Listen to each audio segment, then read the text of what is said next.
Alfredo Zayat. Economía sin metáfora. Viene una semana clave. Miro que cada vez que aparece tema vinculado con la deuda, semana clave, días clave en la negociación. Bueno, el 22 de mayo teóricamente cierra. Digo teóricamente como ya a esta altura tenemos que saber que siempre hay diferentes formas de eludir algún tipo de deadline, de fecha clave, si hay interés de ambas partes en la negociación. Claramente la primera etapa estuvo dominada en la negociación de la deuda entre el gobierno de Alberto Fernández con su ministro de Economía Martín Guzmán, con los grandes fondos de inversión, una situación de mucha atención, pero es parte de negociación. Esto hay que entenderlo. La Argentina planteó una propuesta, digamos, audaz, no agresiva, como dicen los voceros de los acreedores, obviamente para sentarse en la mesa de negociación. Yo solamente les quiero dar una referencia que para mí es válida, y escuchen bien, porque si nosotros tenemos que definir, e incluso hasta Alberto Fernández se identifica con la gestión del gobierno de Néstor Kirchner, y si uno tiene que hacer algunos paralelismos, la verdad que encuentra muchísimas similitudes en cuestión de comportamientos, de gestión, de lógica de funcionamiento de poder. Acá también tenés que pensarlo vinculado con el tema de la deuda. Bueno, ¿cómo fue la negociación inicial del gobierno de Néstor Kirchner con los acreedores? Lo que se llamó el Plan Dubái. El Plan Dubái es que Néstor Kirchner mandó a Labaña y a Nielsen, fundamentalmente en ese caso a Nielsen, secretario de Finanzas, con una propuesta pero durísima con los acreedores. Era una quita que en algunos casos podía llegar hasta al 90%, depende de cómo lo calculara. Obviamente que fue rechazada.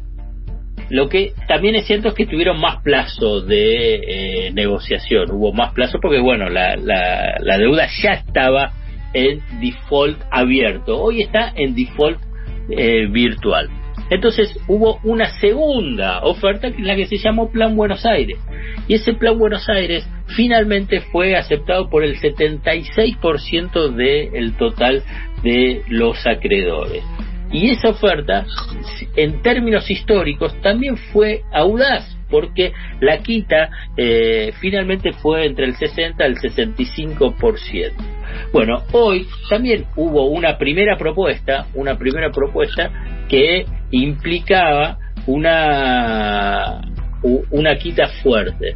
Yo creo que ahora, con esta lógica de funcionamiento, y vuelvo a lo que fue ese esquema de negociación de Néstor Kirchner, hoy en un plazo muchísimo más corto, Alberto Fernández recibe y dice: yo no quiero ir al default, yo no quiero el default abierto, quiero ver la contrapropuesta. Y ya ayer a la noche se recibieron 3 contrapropuestas de 3 grupos de acreedores. Y bueno, y ahí está la instancia de negociación. Claramente los acreedores, en función a la primera propuesta que hizo BlackRock, digamos, ahora se acercó un poquito más. Y bueno, y yo creo que están en ese punto. Si me apuran un poquitito, yo creo que a ambas partes les conviene cerrar el acuerdo, independientemente de lo que yo piense a nivel de lo que es el default. Digamos, hoy las consecuencias económicas, más allá del miedo y las amenazas que plantean, todas las consecuencias malas hoy ya la Argentina tiene, y no se sabe qué es lo que va a pasar para adelante, porque muchos te dicen: sí, bueno, hoy las tenés, pero para adelante las condiciones se harían más difícil si no cerrás. La cuestión es que qué es a futuro, qué es lo que se puede saber a futuro, si incluso existe el riesgo, y esto es uno de los puntos que Jeffrey Sachs le dijo a BlackRock, que si Argentina va a un default abierto, hoy recordemos está en default virtual, puede generar un efecto cascada en otros países a nivel de default. Entonces lo que plantea Sefrizachi, le dice a BlackRock, ¿por qué no arreglás ya con la Argentina? Porque de esa forma va a ser un caso testigo para las próximas renegociaciones de deuda que vas a tener que hacer con otros países. Una situación sencilla, no van a poder pagarlas. ¿Pero por qué no van a poder pagarlas? Porque hay un colapso de la economía y esas deudas en dólares generan 3 factores negativos vinculados a la disponibilidad de divisas, no solamente para Argentina, sino para otros países emergentes. Vamos a concentrarnos en América Latina. Vas a tener una caída de las exportaciones, o sea, vas a tener menor ingreso de dólares. ¿Por qué vas a tener una caída de las exportaciones? Porque el comercio internacional va a caer. Estimaciones de la Organización Mundial de Comercio hablan de una caída de entre el 15 al 32%. Es algo inédito a nivel del comercio internacional, de la historia del comercio internacional. Después el turismo, los ingresos por turismo también se van a derrumbar. Muchos países tienen ingresos importantes por el turismo, y las remesas de familiares hacia sus países de origen también se van a derrumbar porque hay una caída del empleo. O sea, va a haber problemas de la disponibilidad de divisas. Entonces, ¿qué es lo que dice? ¿Qué es lo que le dice Sefrizachi? ¿Qué es lo que pienso que los grandes fondos común le convienen? Es decir, bueno, la propuesta argentina, y cerrar con la Argentina, es que va a servir como esquema básico para las renegociaciones futuras. Por eso también es tan fuerte la tensión y es tan fuerte la negociación que existe, porque las condiciones que se establezcan acá van a servir para las otras renegociaciones. Para la Argentina y fundamentalmente para el gobierno de Alberto Fernández, retirado ya este aspecto que yo les mencionaba a nivel económico, que hay que eludir esas amenazas, esos miedos, fundamentalmente es un factor político. Obviamente, y está clarísimo que para el gobierno de Alberto Fernández sería un triunfo político llegar a un acuerdo por el tema de la deuda. ¿Por qué? Porque podría mostrar a la sociedad y al mundo político local e internacional que arregló el desquicio financiero que dejó el gobierno de Mauricio Macri. Que fíjense que también en forma paralela, ¿qué es lo que pasó también con Néstor Kirchner? Que tenía como un activo político por haber salido del default. Y entonces sería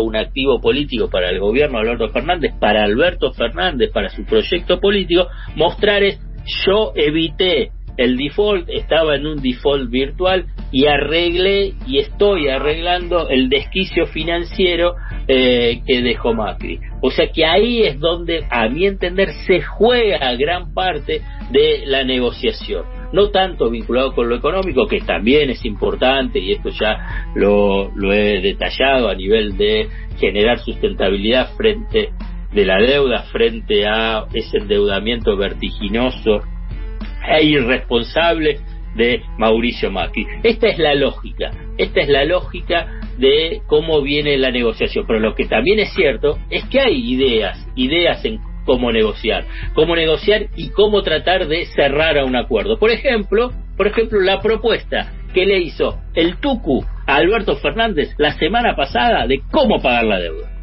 Hola, Alberto. ¿Qué es Tuco? Alberto, ¿cómo te quiero, te adoro? Es el humorista, Sí, veo. Por eso dije que me quiere, No, Alberto. Te quiero de verdad, te quiero como un tío, me preocupo porque duermas, porque bajes de peso, yo te adoro de verdad. Preci, Alberto, mirá, una cortita, si que estás apurado. En Zárate, en la isla donde vivo, los otros días vendieron un perrito muy feo, y que lo vendieron muy caro porque decían que era hijo de Dylan. Acá tenemos dos problemas, Alberto. Un problema, una buena y una mala, Alberto. La mala que Dylan, si es el padre verdadero, es muy raro lo que anda haciendo por la zona de Zárate. La buena, te quería preguntar si podés evaluar la posibilidad de pagar la deuda con cachorros de Dylan. Así que pensalo tranquilo. Pues. Bueno, Dylan estaría encantado, te aclaro, si le hago procrear esa velocidad. Estaría encantado, pero creo que igual no me alcanzaría. Qué lindo. Igual no me alcanzaría. Entonces estás invitado a Zárate a comerte un asado con todo el equipo de Cheque en Blanco y traerlo a Dylan, que lo hacemos procrear. Alberto, por último decirte que ayer una amiga que estoy enamorado me dijo, qué hermoso que es escuchar hablar un presidente y que no me ve vergüenza ajena, pensando en el pasado gatuno. Así que es una alegría escucharte, tenerte. Te mando un beso y un abrazo y un codazo y te adoro, Alberto. Muchas gracias.